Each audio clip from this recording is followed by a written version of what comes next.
নমস্কার বন্ধুরা, আমি সুমনা আর আমার এই ছোট্ট ছাদ বাগানে তোমাদের সবাইকে স্বাগত। দেখো বন্ধুরা, এখন কিন্তু আমি কুল গাছের কাছে চলে এসেছি। আর এখানে কিন্তু আমার হচ্ছে 3টি প্রজাতির আর 5টি কুলের গাছ রয়েছে। আর প্রত্যেকটা গাছেই কিন্তু ফুল চলে এসেছে।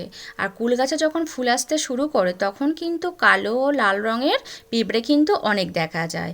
আর দেখো, আমার কিন্তু প্রত্যেকটা গাছে কিন্তু কালো রঙের পিঁপড়ে কিন্তু ভর্তি।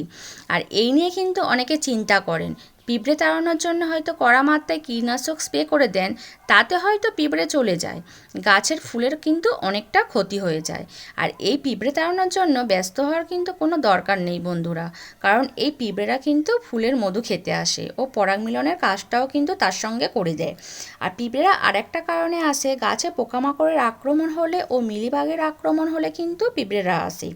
আমাদের কিন্তু সেটা দেখতে হবে যে পিঁপড়েরা মিলিবাগের টানে আসছে না মধু খেতে আসছে। যদি হচ্ছে মিলিবাগের টানে আসে তাহলে কিন্তু তাড়ানোর একটা ব্যবস্থা করা যেতে পারে।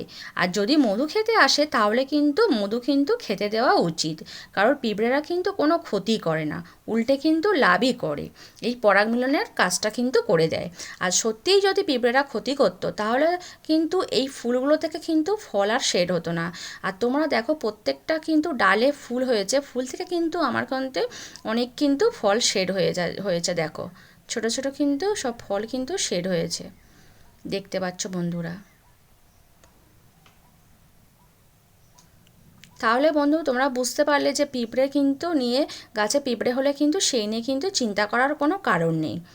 আর পরের ভিডিওতে তোমাদের আমি হচ্ছে বলে দেবো যে তোমরা এই ফুল আসার পরে গাছে কী কী খাবার ব্যবহার করতে পারবে আর কী কী খাবার ব্যবহার করতে পারবে না। আজ এই পর্যন্ত বন্ধুরা, টাটা বাই।